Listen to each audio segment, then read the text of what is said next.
అందరికీ నమస్కారం. నేను మీ కిరాకార్పిని. ఇప్పుడే జగన్మోహన్ రెడ్డి తాడేపల్లి ప్యాలెస్ లో ఒక సమావేశం పెట్టాడు. ఎంతో ముందులాగే వాళ్ళ సంబంధించినటువంటి శ్రేణి వర్గం నాయకులు చిన్న పిల్లకాయలు జూన్ 12వ తారీఖు స్కూల్ ఓపెన్ చేస్తే బ్యాగులు వేసుకొని ఎట పరిగెత్తుకుంటూ వెళ్తారో అట పరిగెత్తుకుంటూ ఆ సమావేశానికి వచ్చారు. జగన్మోహన్ రెడ్డి ఏం మాట్లాడుతున్నాడో ఒకసారి విందాం. లిక్కర్ అనేది ఏ స్థాయిలోకి తీసుకొని పోయినారు అని అంటే, లిక్కర్ అనేది మన పార్టీ హయాంలో ఎక్కడా కూడా ఎటువంటి అవకాశం కూడా ఉండకూడదు, లిక్కర్లో క్వాలిటీ అనేది ఒక అంశంగా కూడా ఉండకూడదు అనే ఉద్దేశంతో వైఎస్ఆర్సీపీ హయాంలో ఏకంగా లిక్కర్ తయారు చేసే కంపెనీలు ప్రఖ్యాతగాంచిన డిస్టిలరీస్ నుంచే ప్రొక్యూర్ చేసేటివి. అవి కూడా 20 ఎంపానల్డ్ డిస్టిలరీస్ కూడా మనం ఎంపానల్ చేసినవి కాకపోయినా కూడా they are all empanelled distilleries. వాటి నుంచి మాత్రమే ప్రొక్యూర్మెంట్ జరిగేది. అక్కడ కూడా క్వాలిటీ చెక్ జరిగేది. క్వాలిటీ చెక్ చేసిన తర్వాత అవి ఎటువంటి తప్పుదోవలు పోకోకుండా నేరుగా ప్రభుత్వ దుకాణాల్లోకి మాత్రమే వచ్చేది. జగన్మోహన్ రెడ్డి లెక్కర్ గురించి, ఆయన నైపుణ్యత గురించి, ఆయన నిజాయితీ గురించి చెప్పాడు. మీరు విన్నారు. జగన్మోహన్ రెడ్డి కేసులు వేస్తాడని తెలుసు కానీ జోకులు వేస్తాడని నాకు తెలియదు. నేను కూడా దాదాపు ఒక 450 స్కిట్లు వేసాను కానీ 450 స్కిట్లు చేసి నవ్వించాను కానీ ఈ విధంగా మాత్రం నవ్విస్తాడని మాత్రం నేను ఎప్పుడు అనుకోలే. జగన్మోహన్ రెడ్డి చెప్పే మాటల్లో ఎక్కడైనా నిజాయితీ ఉందా?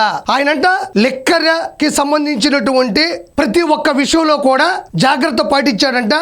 డిస్టిలరీస్ కంపెనీస్కి సంబంధించిన విషయంలో కూడా ఆచితూచి అడిగేశాడంట.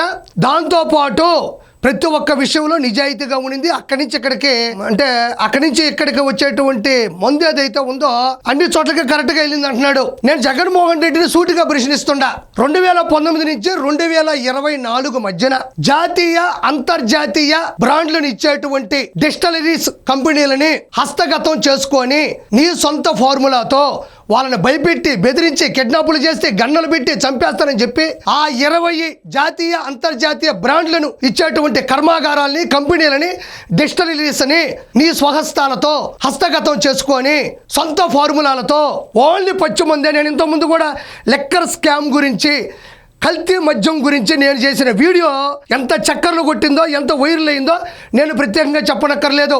అంత పచ్చిమందు స్పిరిట్ ఉంటుంది, అన్ని నీళ్లు ఉంటాయి, రకరకాల కలర్ పౌడర్లు ఉంటాయి, బాటిల్ సైజులు మారుతాయి, బాటిల్ మీద రేట్లు మారుతాయి. ఈ స్పిరిట్లో నీళ్లు పోస్తాడు, కావాల్సిన రంగు పోస్తాడు.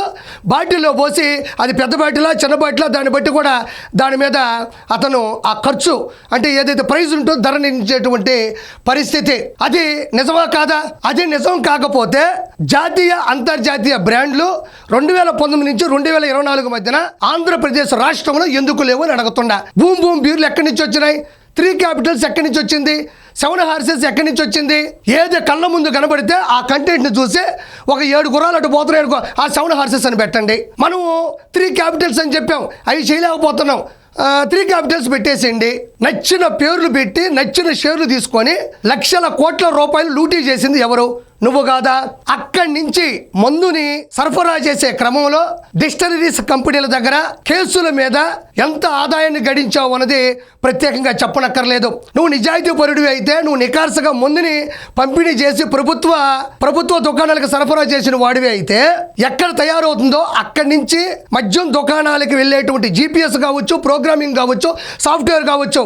అంటే మందు ఇక్కడి నుంచి 20 కేసులు బయలుదేరింది. అది మచిలీపట్నం వెళ్ళిందా, లేదా విశాఖపట్నం వెళ్ళిందా, లేదా పొంగనూరు వెళ్ళిందా, లేదా పలమనేరు వెళ్ళిందా, లేదా తిరుపతి వెళ్ళిందా, లేదా సూలూరుపేట వెళ్ళిందా, లేకపోతే శ్రీకాళహస్తి వెళ్ళిందా, లేదా వెంకటగిరి వెళ్ళిందా, ఎక్కడికి వెళ్ళింది, ఎన్ని కేసులు దించుకున్నారు, దాని కాస్ట్ ఎంత అని లెక్క చెప్పేటువంటి సాఫ్ట్వేర్ని ఎందుకు రద్దు చేశావు? ఆ సాఫ్ట్వేర్ని ఎందుకు స్పాయిల్ చేశావు? ఇది ఒకటో పాయింట్. రెండో పాయింట్, ప్రైవేటు పరంగా ఉండేటువంటి మద్యం దుకాణాల్ని గవర్నమెంట్ ఆధీనంలోకి తీసుకొని నీకు ఇష్టం వచ్చిన వాళ్ళని లోపల నిలబెట్టి టీచర్లు మాత్రం వైన్ షాపుల ముందు పరుగులు తీపిచ్చి లెక్క పక్కా లేకుండా ఎక్కడి నుంచో వచ్చినటువంటి కల్తీ మద్యాన్ని నువ్వు మద్యం దుకాణాల్లో digital process, online process, phone pay, Google pay ఒక లెక్క పక్కా లేకుండా కల్తీ లిక్కర్ని ఏరులై పారించి మద్యం దుకాణాల ద్వారా వచ్చినటువంటి డబ్బుల్ని నువ్వు గడించలేదా? తాడేపల్లి ప్యాలెస్ లో లెక్క పెట్టుకోలేదా?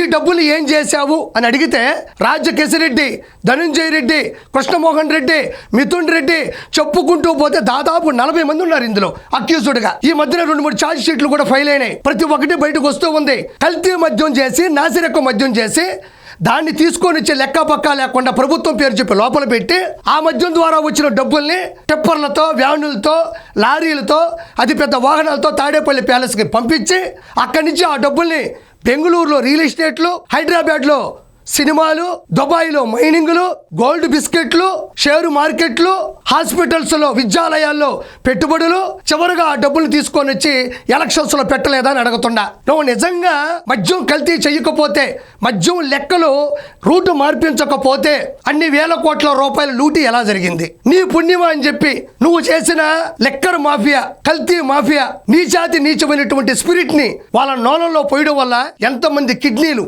ఎంతమంది లివర్లు పోగొట్టుకున్నారు, ఎంతమంది ఆడవాళ్ళ పుస్తలు రాలగొట్టుకున్నారని నేను ఈరోజు జగన్మోహన్ రెడ్డిని సూటిగా ప్రశ్నిస్తుండా. దాదాపు 30,000 మంది చనిపోయారు, 30 లక్షల మంది ఆసుపత్రి పాలయ్యారు. ఆ ఉసురు నీకు తగలలేదా? సమావేశం పెట్టావంటే దేని గురించి అనుకున్నా? నువ్వు చేసిన తప్పునే మళ్ళీ తీసుకొచ్చి జనాల ముందు చెప్తే అది తప్పు అని జనాలు అనుకోరా? పదే పదే చెప్తే అది ఒప్పు అయిపోతుందా? 100% నేను చెప్తున్నా, గుర్తుపెట్టుకో జగన్మోహన్ రెడ్డి. నిక్కరేసుకున్న పిల్లాన్ని అడిగినా నువ్వు లెక్కర కేసులో లోపల పోతావు అని చెప్తాడు. చిన్న పిల్లాన్ని అడుగు.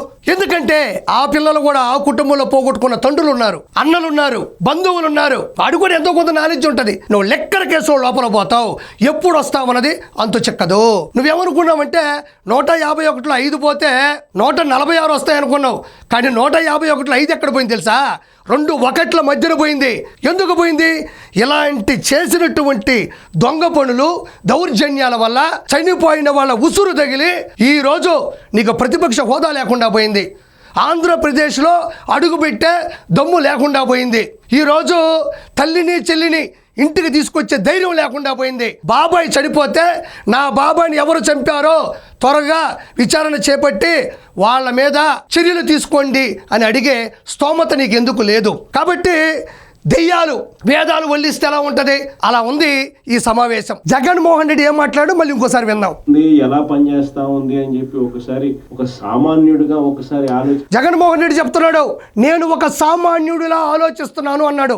జగన్మోహన్ రెడ్డి సామాన్యుడా? నేను జగన్మోహన్ రెడ్డిని సూటిగా ప్రశ్నిస్తున్నా, నువ్వు సామాన్యుడివా? ప్రజల డబ్బుతో 780 కోట్ల రూపాయలతో ప్రైవేట్ సెక్యూరిటీ నియమించుకున్న నువ్వు సామాన్యుడివా? కేవలం 6 కిలోమీటర్ల దూరానికి హెలికాప్టర్ ఎక్కి వెళ్ళిన నువ్వు సామాన్యుడివా? ఆంధ్ర రాష్ట్ర వ్యాప్తంగా ప్రతి జిల్లాలో ప్రజల డబ్బుతో పార్టీ కార్యాలయాన్ని నిర్మించుకున్న నువ్వు సామాన్యుడివా? ఎగ్గబొప్పలకి 3,50,00,000 రూపాయలు, ఎలుకలు పట్టించడానికి 1,36,00,000 రూపాయలు, పెన్నులకి పేపర్లకి 9,84,00,000 రూపాయలు, నీ ఇంటి ఫెన్సింగ్ కి 12,85,00,000 రూపాయలు తప్పుడు రాతలు లెక్కలు చూపించిన నువ్వు సామాన్యుడివా? తోట చంద్రయ్య, నన్ను సుబ్బయ్య, డాక్టర్ సుధాకర్, డ్రైవర్ సుబ్రహ్మణ్యం, అమర్నాథ్ గౌడ్ లాంటి ఎంతో మంది అమాయకుల్ని చంపించేసి అమాయకంగా నమ్మిస్తున్నా నువ్వు అమాయకుడివా? You are not a common man, you are the criminal and corruption man. CPN sir is the gentle man.